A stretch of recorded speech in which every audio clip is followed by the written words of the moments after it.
But right now, he's no pauper. I don't know if he owns the entire Jersey Shore now from Point Pleasant down to Wildwood. But you've heard him before.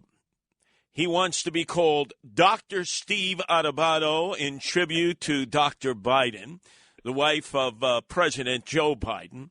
And he is an Emmy Award-winning broadcaster and author of Lessons in Leadership. Steve Adubato, whose book has sold more? Your book, Author and Lessons in Leadership, or Andrew Evil Eyes Cuomo's?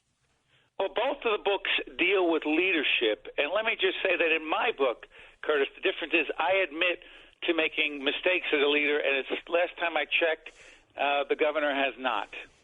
Let me ask you a question, though. I've always known you as Steve Adubato. Now you're Dr. Steve Adubato. Is this like a Joe Biden wife's thing where you got to call her Dr. Biden? Listen, no disrespect to the First Lady. She is a doctorate of education. I have a doctorate from the great Rutgers University, as you all know, in philosophy and media studies. It's a legitimate doctor that my kids say you're the kind of doctor that can't help anybody. It's a PhD. What do you want me to tell you? Exactly, because next time I see you often, I was going to ask you, I got a problem in my goiter. Could you help me with my goiter problem? Curtis, with all the physical and medical issues you've had, I have no ability to help you with my PhD. Well, think of it. You're still killing it on the radio. That's all I'm going to say. We used to have here at WABC somebody. His last name was Wiener, although he called himself a Savage. And you had to call him Dr. Savage. And I said, what kind of doctor is this guy? He's a doctor of ubats, you know? I know the guy you're talking about. That's a different kind of doctor. Okay. All right. So let's get down to brass tacks here. You got it, my friend. First off, before we talk about Joe Biden, our brand new president, we have to talk about the man who thinks he can be president in 2024. Your dear Kumbari Cheech. I know you're going to. Is it Chris Christie or Phil Murphy? Which one? No, Phil Murphy. He's too busy calling everyone a knucklehead. I'm sure he's called you a knucklehead. But of course, it's Shamu El Jefe, Chris Christie. Is this guy serious? I mean, he's already plotting to try to become the Republican nominee in 2024. You know, Curtis, you and I have talked so many times over the years about Chris Christie. I got to tell you, for whatever criticism you have, this is my view of him right now. He stepped up at a critical time and challenged the president as best he could to say, just acknowledge the results of the election. You're causing a problem. That was before January 6th and the lunacy and the insurrection that took place. And I'm going to say this. I don't know what the Republican Party is going to look like by then. It's either going to still be Trump's party or it's open to anybody, and it's anyone's guess as to what the hell happens. And Chris Christie has a legitimate shot. There's Nikki Haley and there's others, but why not Chris Christie? You tell me. Now, based on what you've said, whether it's Christie, Nikki Haley, whether it's Marco Rubio, Tom Cotton, any one of the newer Republican stars, wouldn't it behoove them, all of them and more, that not only Citizen Trump get impeached in Senate trial, but that the caveat be passed also that would prevent him from ever running for federal office again? It's a great question. I got to tell you, my professional and personal opinion right now is that even though I have serious problems with former President Trump, it is not the best thing for the country to continue with this trial. It is not the best thing for the country in terms of, quote, unity, as Joe Biden talked about. But let's say this. The argument is let's do that so that he can't run for office again. My argument is to heck with that. Let it play out, and if you're a stronger Republican in 2024, then you beat him. Then you become the nominee. You become the leader of the party. And I think their way of dealing with him is to get rid of him, which to me is a weak move. You be the stronger leader, and I don't see anyone stepping up to be that yet. Now, if it holds constitutionally that they can eliminate his ability to run for federal office, because unlike the Senate trial where you need two-thirds, you only need one additional vote in order to be cast over 50 to vote on that procedure. Would that mean that he could conceivably return to Bedminster, where he has been denied the PBA championships that he so lusted, and run for the town board? He can't run for federal office, but he can run for the town board in Bedminster. How crazy is that? Let me tell you this, Curtis. I'm a longtime golfer. I'm a struggling, 12 handicap, which means nothing to you. But I'm going to say this. If Donald Trump can win golf tournaments in his own clubs, even when he doesn't play in it, because he was saying he was playing somewhere else and he had a better score that day, then he can be anything he wants in Bedminster, including the mayor of the great town or community or whatever they call the Bedminster. I got to tell you, I don't think that Donald Trump politically is going to be an active candidate again. I believe one of his children will be, or one of the daughter-in-law. But I got to tell you this: he's got to resolve whatever legal issues that may play out of this for himself and those kids, those younger Trumps, if you will. But the Trump name will still be relevant politically, you know as well as I do, for the next many years. Was that you, now that I know you're a duffer, although not a very good duffer because you're Mr. Mulligan and your handicap is nothing to brag about? No, it's not. Were you that young man that I passed when I was in the Seth Boyden projects not far from Van Vechten that separates Newark from Elizabeth? And I noticed you sort of practicing your chipping in Weequahic Park. Was that you? Well, Curtis, I still do play in public parks and in the public golf courses around Essex County, where I'm born and raised, as you well know, the city of Newark, Brick City. Listen, if it were not for those public golf courses, there are countless struggling urban kids like myself that would never get introduced to the game. So don't put the game down, I know it's not your game because you're working 24/7. No, I hate what it is. I loathe, I despise golf. I was just going to suggest. You've been playing it for years. I know. I was going to suggest, though, that when you were practicing your chipping with that sand wedge, that you actually put on a bulletproof vest because in Weequahic Park, you could have been hit by any number of drive-by shootings. Curtis, come on. Listen. You know the city of Newark is starting to turn around. Things are getting better in spite of the COVID situation.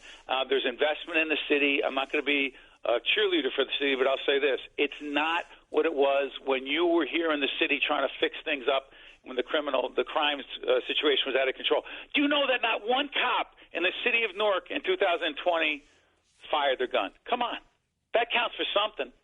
Yeah, and I saw a lot of videos where thugs were firing their guns and just blazing away at people in the middle of the day. You've seen those videos, haven't you? Curtis, I cannot win with you when it comes to New Jersey, Chris Christie, Newark, well, whatever. Let's talk about the guy who spends all of his time calling his adversaries knuckleheads, Governor Murphy. What is it about Jersey that you keep going back to gold mine sacks? First it was Corazine, a disaster. Then Fulop in Jersey City, who wanted to run for governor, but then saw Murphy with his gold mine sacks treasury and said, I'll take a pass. And now Murphy. Do you just elect people from gold mine sacks? Is that what it is in Jersey? Well, first of all, the Goldman Sachs thing is interesting because, you do have to have a ton of money to run for major office, whether it's the U.S. Senate or the governorship. And listen, Phil Murphy did put his money out there, and it was a big part of how he got elected. But I got to tell you this. He's in a very strong position this year as he runs again, not just because of his own money. He's been able to raise a ton of money from other people. Being an incumbent helps there. And the Republicans are not that strong in New Jersey. And listen, he's had to deal with this crisis, the COVID crisis. I believe he's made some serious mistakes around the nursing home situation. Same with the governor of New York. I believe that was a mistake. I wish they would acknowledge that it was a mistake. As a leadership trait, I believe that acknowledging mistakes is important. But I'll say this.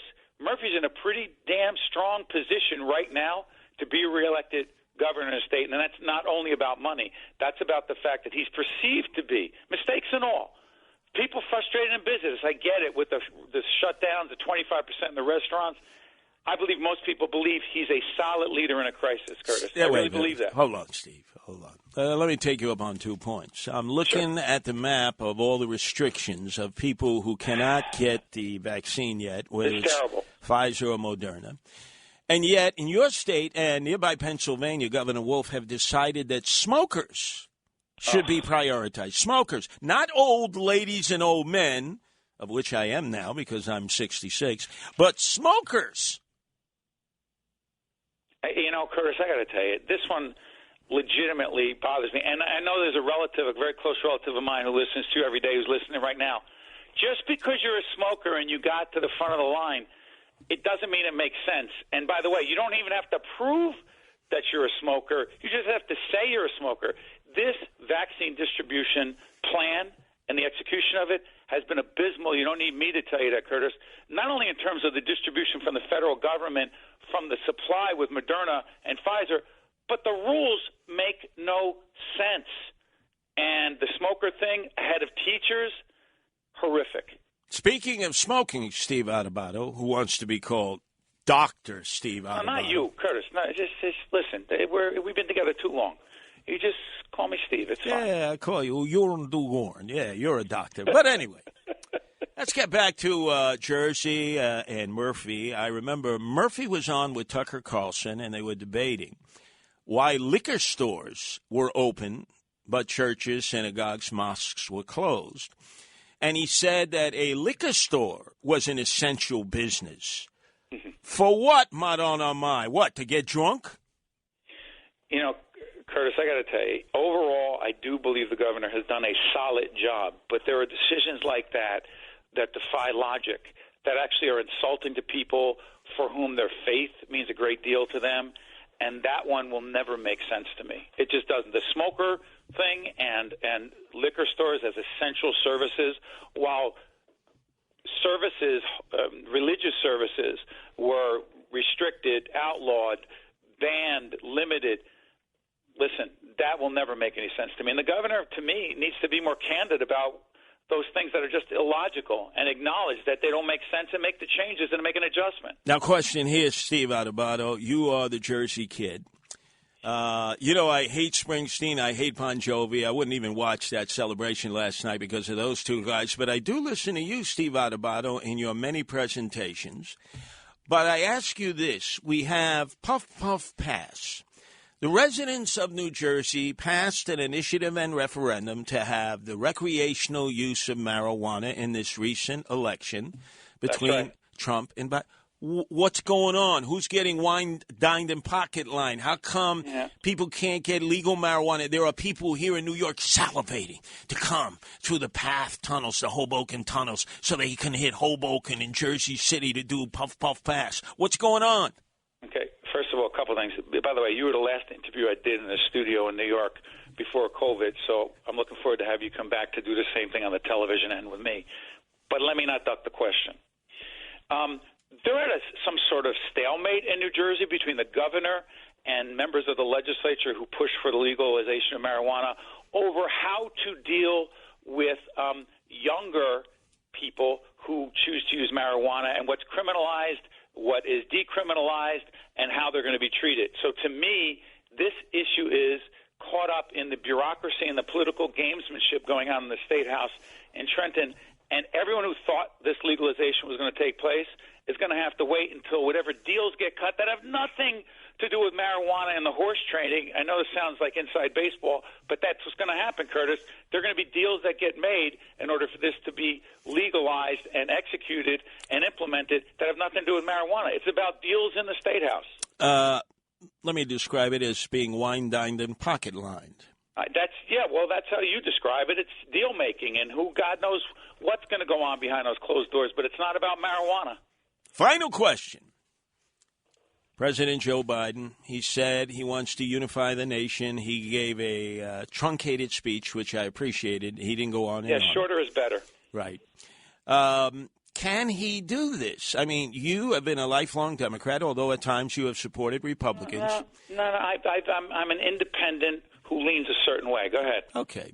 Left, not right. But anyway, the point is, how can he achieve this when you have 74 million people who voted for Trump? And in his speech yesterday, he referred to white supremacists, domestic terrorists, and never, ever said to the other Trump voters out there, but I'm not labeling you that. I see a lot of Trumpers, they feel like he labeled them a domestic terrorist or a white supremacist. Yeah. Okay, so here's the way I look at it. First of all, I give the president credit for the message of unity, and I genuinely believe that that's what he wants, and that's who he is as a person.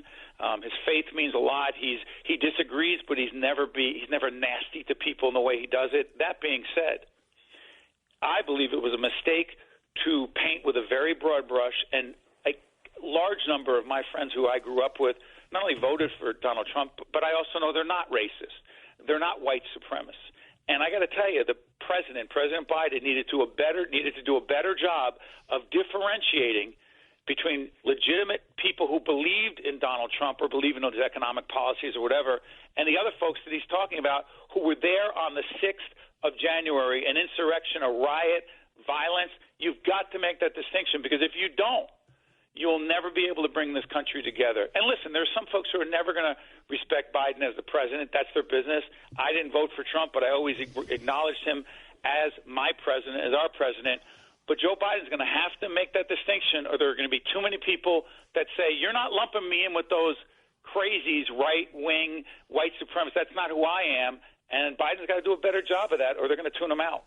I thought for sure you would be applauding the pardon that was given to the best friend that Bobby Menendez ever had, the ophthalmologist, the infamous Dr. Melgen, worst scammer of Medicaid and Medicare in the history of the United States. Will you be throwing him a welcome home party to New Jersey, that crook? Don't take this the wrong way. I am from Jersey. I've been around certain kinds of people in certain situations. I am going to plead the fifth on this particular question, Curtis, and I'm going to stay a million miles away from that one. Let me mention to our listeners that there was a time, this is when your father was still alive. That's right. Unfortunately, he's passed. I was always a huge fan of yours. And you were being asked to do a show on Saturdays at WABC, and you were losing your voice. Oh, man, you remember this? Of course, because you had on as your guest Senator Bob Menendez. 100% true. What a memory you have. Go ahead. So you said, could you just introduce him while you were trying to recover your voice? Your father was very concerned. So when Bob Menendez heard my voice instead of yours, he lost both his gonads. They dropped to the floor. Curtis, that is 100% true, but I'm going to add this part. This is what people don't know about you. You worked 24/7 right up until that day, and I was supposed to be hosting at the station. I called you and said, Curtis, I have no voice. You came in, you brought some elixir that I'm not 100% sure was legal, and you stayed there the entire time and carried the show, and that's just who you are. Let me tell you something. It was not legal. It was from my black bag, Felix the Cat, black bag of medical tricks. If they had given you a drug test that day, you would have been doing time in Fed camp at Fort Dix. It was my lucky day. I didn't get tested that day, Curtis. Thank you. Listen, you're the best. I now have to. And make sure you come back in the studio at PBS. Of course. And in WNET and do an interview with us when we can go back, okay? I'm lens lice. Just put a camera on me. I'm there. You could be ready. You're born ready. You could be from Essex Community College. I'm there. But anyway, we'll get it done. From now on, we have to refer to him as Dr. Steve Adubato.